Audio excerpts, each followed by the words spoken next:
কিডনিতে পাথর কেন হয়? কিডনিতে পাথর এই শব্দটার সাথে অনেকেই কম বেশি পরিচিত, আবার অনেকে প্রশ্ন করে থাকেন কিডনিতে পাথর কেন হয়। খুবই সংক্ষিপ্তভাবে আমরা জেনে নিব। প্রথমত, যদি আপনি 24 ঘন্টায় যতটুকু পরিমাণে পানি পান করতে হবে, পর্যাপ্ত যদি আপনি পানি দীর্ঘদিন যাবত পান না করেন, তাহলে আপনার কিডনিতে পাথর হতে পারে। ডায়াবেটিস রোগীদেরও এই কিডনিতে পাথর হওয়ার সম্ভাবনা থাকে। উচ্চ রক্তচাপ বা হাই প্রেশার রোগীদেরও কিডনিতে পাথর হওয়ার সম্ভাবনা থাকে। পাশাপাশি যদি অতিরিক্ত সোডিয়াম বা লবণ গ্রহণ করে থাকেন, অক্সিলারি যে খাবারগুলো বা ফুডগুলো রয়েছে বা বেশি পরিমাণে গ্রহণ করা হয়ে থাকে, তাহলে কিন্তু আপনাদের কিডনিতে পাথর হতে পারে। এছাড়া অস্বাস্থ্যকর জীবন ব্যবস্থা, অস্বাস্থ্যকর খাদ্যাভ্যাস কিন্তু আপনার কিডনিতে পাথর হওয়ার অন্যতম একটা কারণ।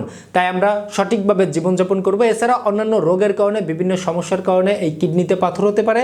কিডনিতে পাথর হলে ভয় পাওয়ার কিছু নাই।